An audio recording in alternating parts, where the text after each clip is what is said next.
Et entre-temps, il est 7h20. Oui. Ça tombe bien, c'est l'heure de vous retrouver, Alba Ventura. Après s'être attaqué aux maisons de retraite privées, le journaliste Victor Castanet revient avec un nouveau livre consacré cette fois aux crèches privées. Le livre s'appelle Les Ogres. Il est publié demain chez Flammarion. Vous êtes une des rares journalistes à avoir pu le lire. Qu'est-ce qu'il y a dans ce livre, Alba ?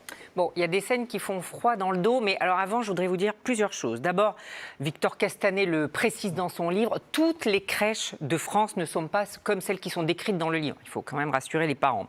Dans ce livre, plusieurs groupes sont cités, mais un est visé en particulier, c'est People and Baby et son fondateur Christophe Durieux, patron haut en couleur, très décrié dans la profession. La Fédération française des crèches a condamné, dans un communiqué publié hier, les pratiques scandaleuses qui sont citées dans le livre. Christophe Durieux a eu 2 entretiens avec l'auteur, Victor Castanet. Et puis je précise par ailleurs que Christophe Durieux n'est plus le président du groupe People and Baby, il a été débarqué. Alors cette enquête, elle a été possible en fait parce que les langues se sont déliées après le drame de Lyon. Le drame de Lyon, c'est 2022, c'est la mort d'un bébé de 11 mois, une petite Lisa qui a été empoisonnée par une des salariées.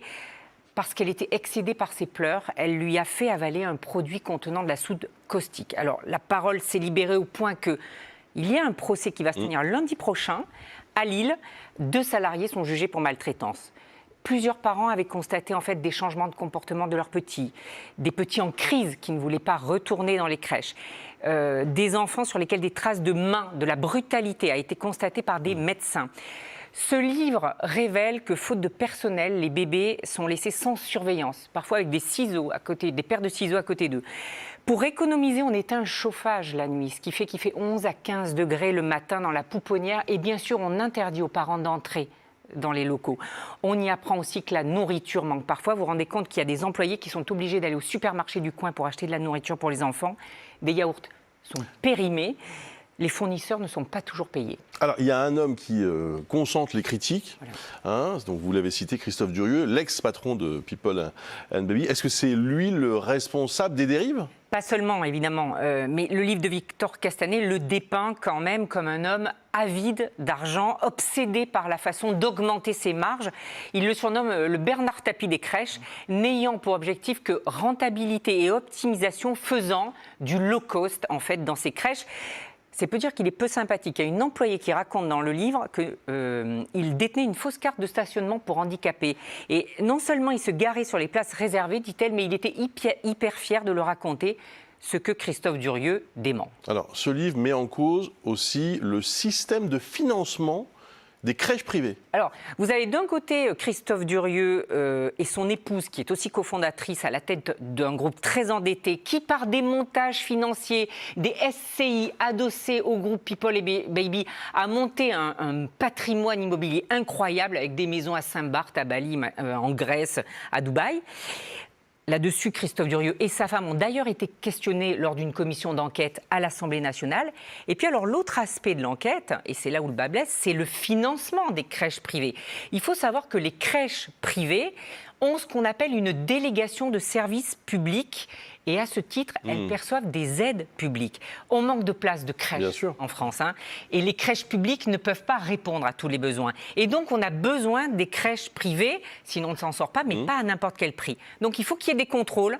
Il faut que les collectivités, les communes, les régions, les départements soient vigilantes. Et il faut que l'État ne se défausse pas. Encore une fois, il s'agit d'aides publiques, c'est-à-dire notre argent. C'est notre argent, c'est nos impôts. Dans le livre de Victor Castanet, il faut savoir aussi que l'ancienne ministre de la Famille, Aurore Bergé, est mise en cause pour avoir tenté de minimiser des dysfonctionnements des crèches privées qui ont été révélés dans un rapport de l'IGAS, l'Inspection générale des affaires sociales, et de 2 ouvrages précédents sur les crèches. L'auteur, Victor Castanet, affirme qu'il y a eu un pacte entre la ministre et la Fédération des crèches. En gros, n'accusez pas le pouvoir de ne rien faire sur la petite enfance et nous, on vous laisse tranquille. Ce qu'Aurore Bergé dément. Je ne sais pas, Bruce, ce que ce livre va provoquer, mais comme pour les fossoyeurs, vous savez, sur les EHPAD privés, il y a de fortes chances que ça secoue. Et compte tenu des accusations qui sont très graves, il faudra vraiment que la justice passe, comme pour Orpea, mise en cause il y a 2 ans. C'est absolument indispensable. Je voudrais préciser, merci Alba, que la nouvelle direction du groupe qui est particulièrement mis en cause, People and Baby, a réagi à ce livre. Nous prenons ces révélations extrêmement au sérieux, dit le groupe. Les pratiques décrites dans l'ouvrage nous choquent profondément, dit le groupe, et qui rappelle qu'il y a un nouveau président, qu'une transformation profonde de la société est en cours et que des audits indépendants vont être mis en place pour examiner en détail les pratiques de ces crèches. C'est absolument salutaire. Heureusement, on a envie de dire qu'il y a ce type de réponse, et c'est un peu le type de réponse qu'on attendait. Mais ce bouquin, il souligne 2 choses.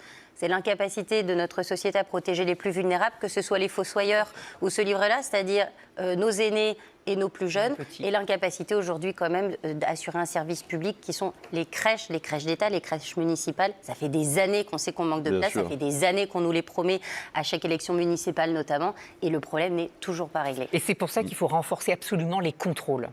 Absolument. Merci beaucoup, Alba Ventura.